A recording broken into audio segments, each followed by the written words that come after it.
श्री गणेशाय नमः। ओम श्री सरस्वती नमः। नमः परमहंसास्वादित चरण कमल चिन्मकरंदाय भक्त जनमानस निवासाय श्री रामचंद्राय नमः। सच्चिदानंद रूपाय विश्वोत्पत्त्यादिहेतवे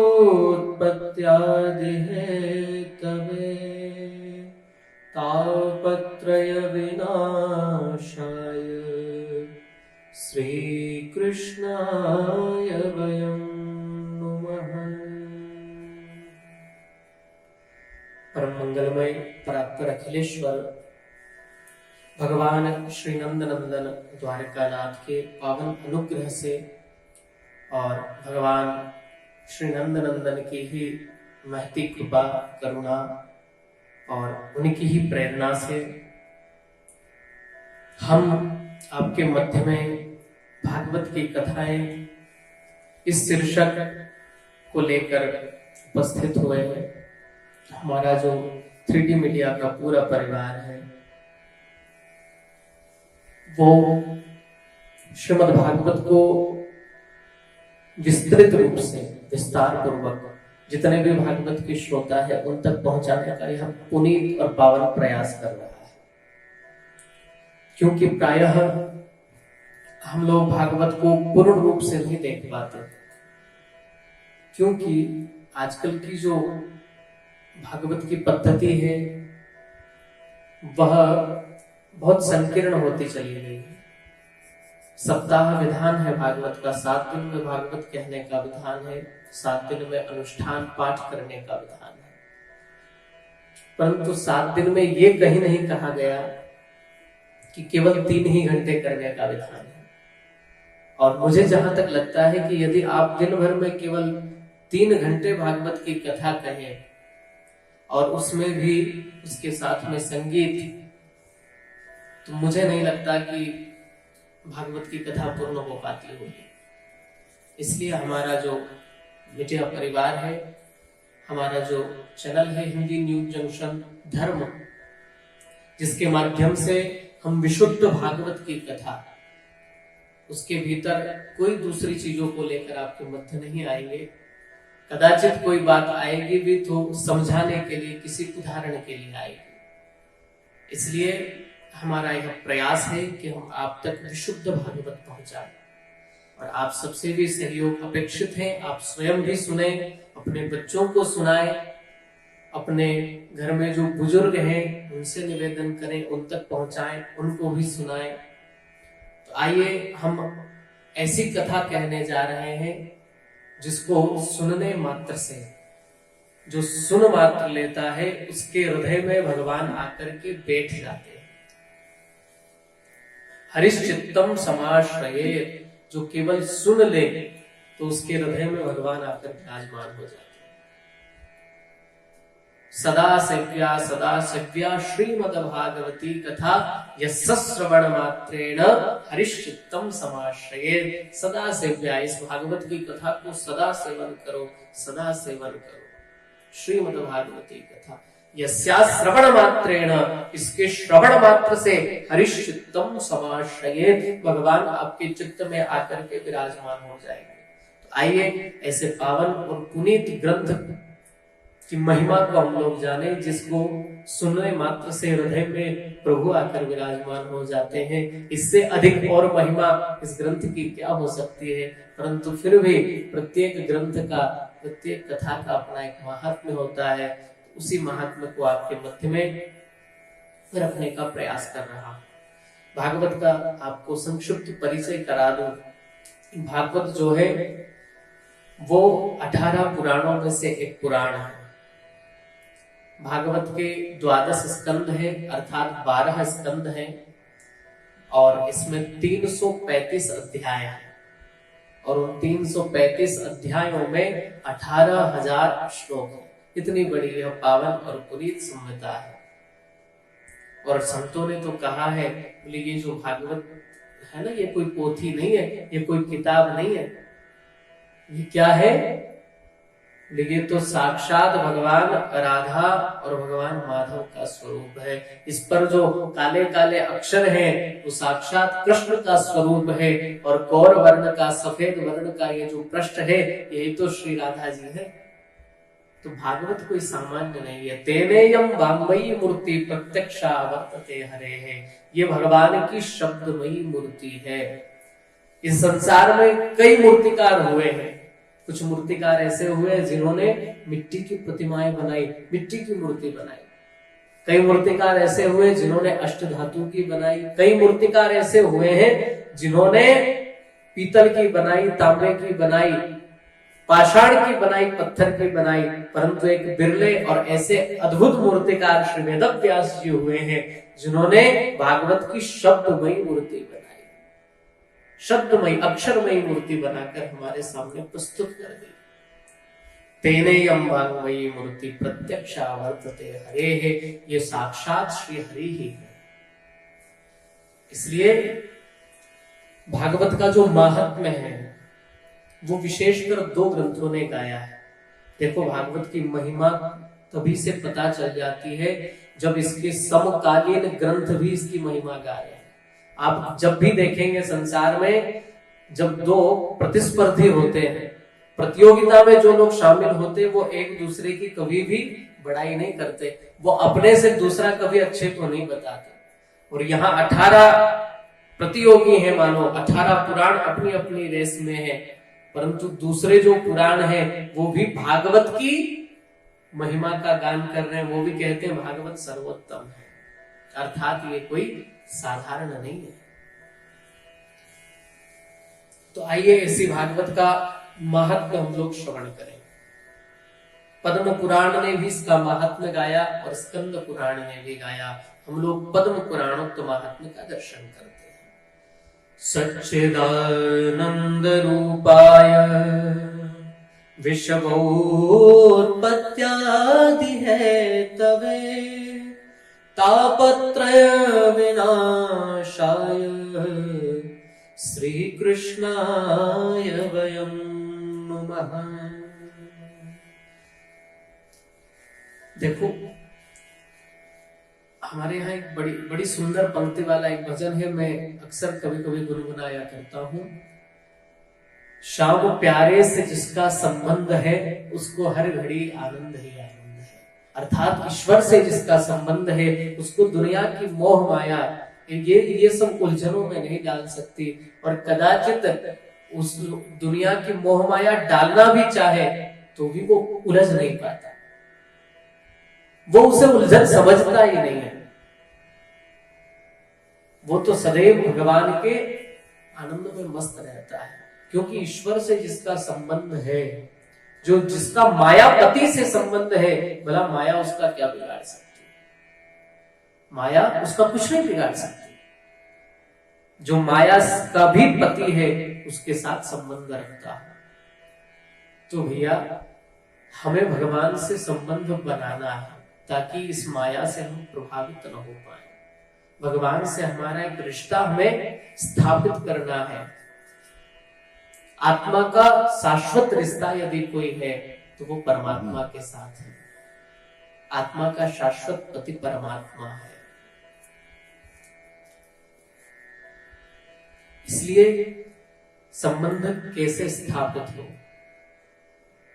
हम अपनी आत्मा के लिए जब वर का वर्ण करने जाएं, वर को देखें तो वो कैसा हो, तो हम लोग बड़ी सामान्यता से समझेंगे। जैसे संसार में लोग अपनी बेटी के लिए वर ढूंढते हैं और उसमें क्या क्या चीजें देखते हैं, वैसे ही हम आपका परिचय परमात्मा से कराते हैं। जैसे एक सामान्य लड़के से किसी कन्या का परिचय कराया जाता है, क्योंकि हम जितनी सरलता से समझेंगे चाहे तो बहुत बड़े बड़े उद्धरण भी दे सकते हैं, कहीं व्याकरण संबद्ध जो है वो भी उद्धरण दे सकते हैं, परंतु नहीं, जितनी सरलता से हमें समझ में आ जाए।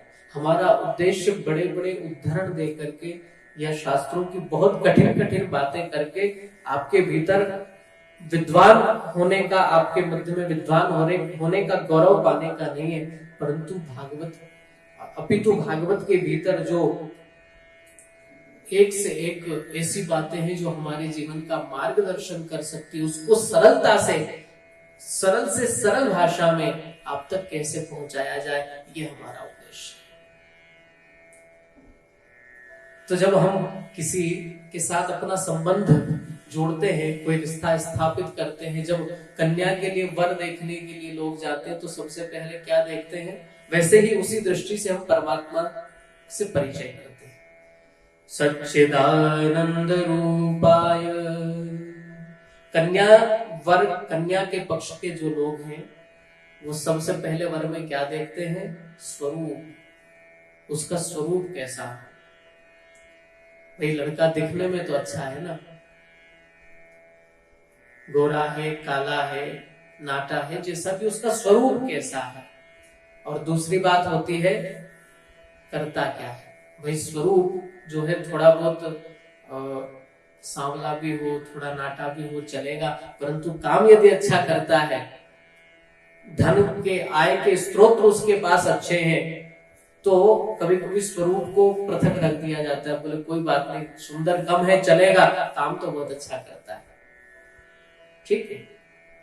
बहुत सुंदर हो बालक और यदि काम उसके अच्छे नहीं है, दिन भर जुआ खेलता रहता है, मदिरा का पान ही करता रहता है, तो ऐसी सुंदरता को क्या चूल्हे में डाले, वैसी सुंदरता क्या काम की।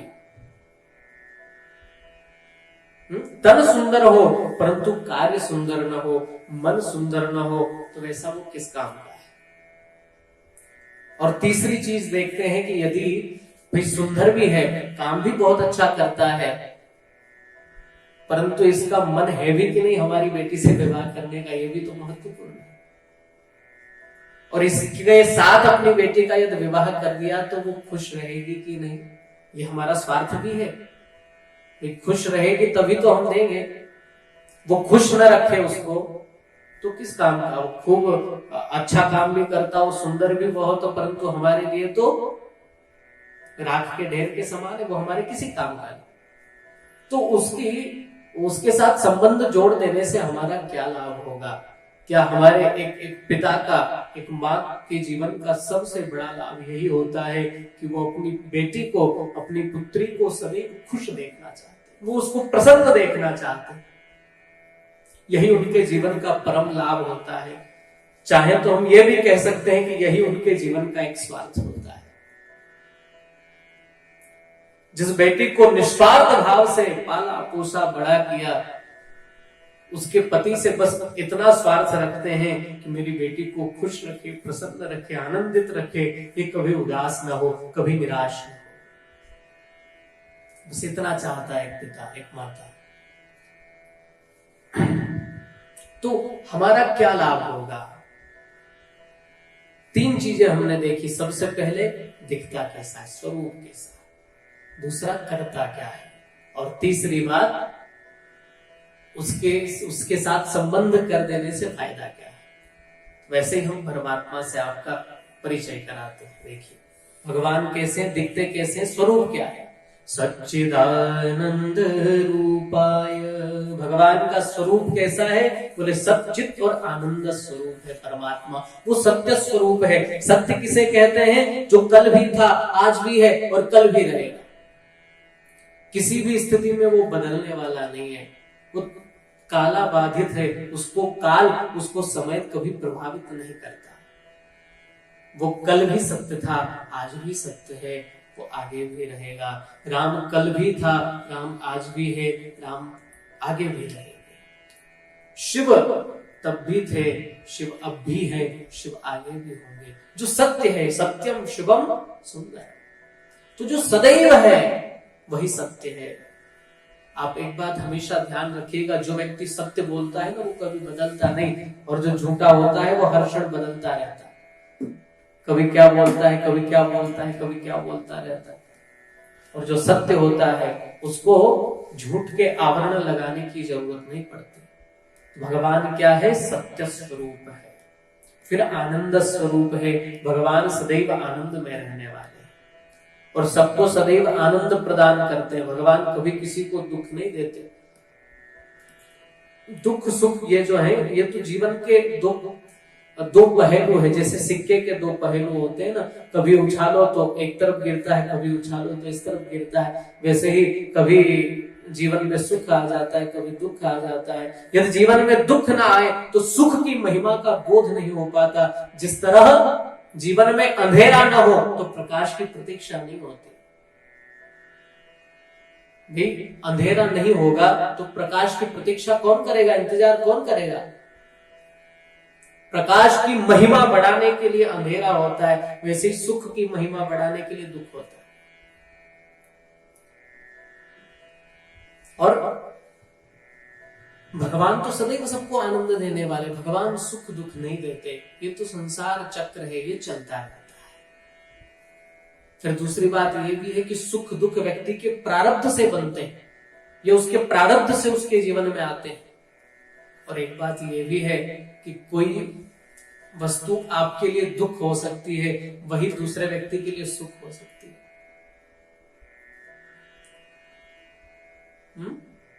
किसी व्यक्ति को 3 घंटे बैठना उसके लिए सबसे बड़ी दुख की बात है, और जो व्यक्ति धूप में तप रहा हो उसको ला करके 3 घंटे के लिए बिठा दो तो वो बड़ा खुश हो जाता है। स्थिति दोनों की एक है, दोनों को बैठना है, परंतु एक बैठकर सुखी है और दूसरा बैठकर दुखी है। तो जरूरी नहीं है कि जिसमें आप सुख मान रहे हो वो सुख है, वो दूसरे के लिए दुख हो सकता है। सुख और दुख हमारे अपने निजी जो है वो विचार है, निजी अनुभूति है हमारी। हमने जिसमें सुख मान लिया वो हमारे लिए सुख हो गया, और जिसको हमने दुख मान लिया वो हमारे लिए दुख हो गया। तो भगवान कभी किसी को सुख दुख कुछ नहीं देते, वो तो आनंद स्वरूप है भगवान। आपने बड़ा प्रचलित प्रसंग होगा, आपने सुना होगा, जब भगवान श्री कृष्ण पांडवों को महाभारत के युद्ध में विजय श्री दिला करके पुनः द्वारिका लौटने वाले थे, तभी माता कुंती सामने आकर प्रणाम करने लगी। भगवान को बारंबार प्रणाम किया। भगवान ने कहा, बुआ जी क्या चाहती हैं, आप मांग लीजिए आपको जो चाहिए। माता कुंती ने क्या मांगा पता है? माता कुंती कहती, प्रभु यदि कुछ देना चाहते हो तो दुख दे दो। परंतु भगवान ने कहा, बुआ जो चीज हमारे पास है नहीं वो आपको दे कैसे दे? भगवान ने नहीं दिया। क्यों? क्योंकि था ही नहीं ना, दुख भगवान के पास है ही नहीं। जो चीज नहीं है वो हम कैसे देंगे बताइए? भगवान ने नहीं दी। भगवान ने उस दिन अपना द्वारिका जाना जो है वो रद्द कर दिया, फिर से महलों में आ गए। कहने का अभिप्राय, भगवान किसी को दुख नहीं देते, वो तो सदैव आनंद लुटाते हैं अपनी मुस्कान से, तो कभी मुरली की मीठी तान से, तो कभी विविध कथाओं लीलाओं के माध्यम से सदैव भक्तों के हृदय को, जनमानस के हृदय को आनंद सदैव पहुंचाते रहते हैं। और फिर परमात्मा चित स्वरूप है, सत्स्वरूप, आनंद स्वरूप और चित स्वरूप। चित अर्थात प्रकाश। प्रकाश जो है वही व्यक्ति के जीवन में उसे सन्मार्ग दिखाता है। प्रकाश न हो तो देख नहीं पाते, अंधेरे में व्यक्ति भटकता रहता है। जब प्रकाश हो जाए तो दिशा दिखाई पड़ जाती है, दिशा का बोध हो जाता है। भाई दिशा का बोध कैसे होता है? आपको ले जाकर अंधेरे में खड़ा कर दिया जाए, आपसे पूछा जाए कौन सी पूर्व दिशा है, कौन सी पश्चिम है, कौन सा उत्तर है, कौन सी दक्षिण है, समझ नहीं आता। रात्रि बीत गई, 1 प्रहर बीता, 2 बीता, 3 बीता, चौथा प्रहर जैसे ही हुआ और एक दिशा से प्रकाश पुंज उदित हुआ, एक दिशा से लालिमा छा गई, आप तुरंत समझ गए ये पूर्व दिशा है। दिशा का बोध हो गया है कि हमें किस दिशा में चलना है, कौन सा मार्ग हमारे कल्याण का है, ये प्रकाश से बोध होता है। तो भगवान प्रकाश स्वरूप है, वो सबको सन्मार्ग दिखाते हैं। तो स्वरूप कैसा? बोले सत्य स्वरूप है, सत्य स्वरूप, आनंद स्वरूप, चित स्वरूप। और फिर करते क्या है, बोले विश्व उत्पत्त्यादि हेतवे, वो विश्व की उत्पत्ति करते हैं और केवल उत्पत्ति करके छोड़ नहीं देते। विश्वोत्पत्त्यादि, आदि कहकर ये भी कहा कि केवल उत्पन्न ही नहीं करते विश्व को, अपितु जिसको पैदा किया है उसका पालन पोषण भी करते हैं, उसके दोनों समय के भोजन का इंतजाम भी वही करते हैं। और जब समय आ जाता है तो सारी पृथ्वी पर प्रलय ले आते हैं और पूरी धरती को समाप्त भी कर देते, सारे संसार को समाप्त कर देते हैं। ये उनका काम है। और उनकी शरण में जाने से हमारा क्या लाभ होगा, तापत्रय विनाशाय श्री कृष्णाय वयं नुमः। हमारे तीनों तापों का नाश हो जाएगा। कौन कौन से तीनों ताप, दैहिक दैविक भौतिक तापा, राम राज्य का हो नहीं व्यापा। दैहिक दैविक और भौतिक ताप। दैहिक अर्थात जो देह के द्वारा उत्पन्न होते हैं, जो देह में आकर के हमें कष्ट देते हैं, वो दैहिक ताप कहलाते हैं, जो इस देह से हमें प्राप्त होते हैं। इस देह में कई प्रकार की गंभीर बीमारियां हो जाती है, किसी का पैर दुख रहा है, किसी का माथा दुख रहा है, किसी का सर दुख रहा है, कि कोई उच्च रक्तचाप का मरीज है, तो कोई मधुमेह का मरीज है, तो किसी को हृदय रोग है, तो किसी को और भी अधिक कर्क रोग है, कैंसर इत्यादि के रोग हैं। तो इन सब रोगों से परेशान है, उनसे जो दर्द, जो पीड़ा, जो बाधाएं जीवन में आ रही है, इसी को दैहिक ताप कहा जाता है, जो देह के द्वारा मिलता है। और दूसरा है दैविक ताप, जो देवताओं के द्वारा मिलता है। वो कैसे, बोले जैसे आपके जन्म के समय जो ग्रह नक्षत्र आपके अनुकूल प्रतिकूल जो रहे हो, वो आपको जीवन भर प्रभावित करते हैं। इसलिए तो जन्म कुंडली बनाते हैं, आजकल तो बड़ा प्रचलन है, सब लोग जन्म कुंडली बनवाते हैं अपने बच्चों की। कुछ लोग तो ऐसे भी होते हैं, बच्चा 4 दिन का नहीं हुआ कुंडली लेकर पहुंच जाते हैं, महाराज कैसा क्या होगा, क्या काम करेगा, क्या और माताएं तो पूछ लेती, महाराज इसकी शादी कब होगी, ये भी बता। तो बड़ी उत्सुकता लोगों को होती है। अच्छी बात है, ज्योतिष को समझना चाहिए। ज्योतिष के अनुसार चलकर जीवन में बहुत सारे लाभ लिए जा सकते हैं, शुभ घड़ियां उनके लाभ उठाए जा सकते हैं। ज्योतिष का बड़ा महत्व है। ग्रह नक्षत्र की जो गति है, उनके अनुसार कब कौन सी घड़ी आपके लिए शुभदायक हो जाए, ये ज्योतिष से पता चलता है, इसलिए उसका आश्रय भी हो। तो दैविक ताप जो ग्रह नक्षत्रों के द्वारा, ग्रह नक्षत्र ये सब भी तो देवता है ना, तो दैविक ताप जो इनके द्वारा मिलता है। कई लोगों की जन्म पत्रिका में कोई ग्रह खराब चल रहा है, कोई विपरीत चल रहा है। एक बार तो गजब हो गया, एक व्यक्ति एक महात्मा जी के पास में पहुंचा, महात्मा जी से कहने लगा, महाराज आजकल सब काम बड़े बिगड़ जाते हैं हमारे, बहुत कोशिश करते हैं, बिल्कुल होते होते काम रह जाते हैं, महाराज जी कृपा करके ये जन्म पत्रिका देखो ना हमारी। महाराज ने पत्रिका देखी, देख करके बताया, ओहो भैया तुम्हारी जन्म पत्रिका में शनि जो है तुम्हारा बड़ा खराब चल रहा है, शनि के कुछ उपाय तुम्हें करने पड़ेंगे। अब था निरा कंजूस एक नंबर का। बोले महाराज जी क्या करना होगा? बोले भाई एक काम करो, तुम एक श्यामा गाय, काले रंग की गाय किसी अच्छे ब्राह्मण को दान करो। उसने मन में विचार किया, इतना बड़ा दान, हाथ जोड़े, महाराज ये हम पे कहां बनेगा, गरीब आदमी में मुझसे नहीं हो पाएगा। महाराज ने सोचा कि शायद बेचारा गरीब है, एक काम कर भैया, कोई बात नहीं, इतना बड़ा तुझसे ये काम नहीं बनता, कम खर्चे वाला बताता हूं, तो एक काले कलर का, काले रंग का एक कंबल लेना और किसी ब्राह्मण को दान कर देना, या तुझे जो योग्य दिखे, जो जरूरतमंद हो उसको दे देना। उसने सोचा, मन में विचार किया, अरे महात्मा जी ये भी बड़ा महंगा है। महात्मा जी ने सोचा बेचारा बिल्कुल ही गरीब है, एक काम करना भैया, जब तेरे पास कुछ नहीं तो तू एक काम कर, एक काले रंग का धागा लेना और वो ही किसी को दान कर देना। उसने मन में विचार किया, इससे भी बचे तो बढ़िया होगा। कहा महाराज हम पे तो ये भी नहीं। महाराज जी ने कहा, उठ करके खड़े हो गए, कहने लगे जब तेरे पास कुछ ही नहीं है तो ग्रह भी तेरा क्या बिगाड़ देंगे? भाई ग्रह भी उसी का बिगाड़ते हैं जिसके पास कुछ होता है, उसी का नुकसान होता है। जब तेरे पास कुछ है ही नहीं तो तेरा बिगड़ क्या रहा है? तो ग्रहों की भी अपनी गति होती है। जो ग्रहों के द्वारा, ग्रह नक्षत्र के द्वारा जो पीड़ा हमें मिलती है, जो ताप हमें मिलता है, उसको दैविक ताप कहा जाता है। फिर होता है भौतिक ताप, जो प्रकृति के द्वारा मिलता है,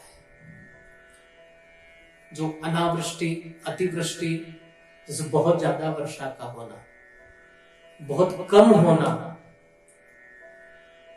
तूफान आना, भूकंप आना, ये सब जो है ये सब भौतिक ताप है। और इनसे आप कितना ही कुछ कर लीजिए, इनसे बिना भगवान की कृपा के बचना असंभव है।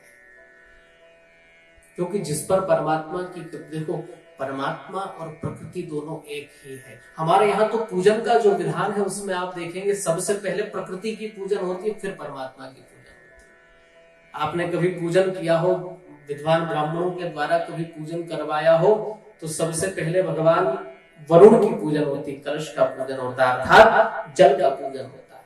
प्रकृति प्रमुख जो है वो 5 प्रकार की है, पृथ्वी, वायु, जल, आकाश और अग्नि।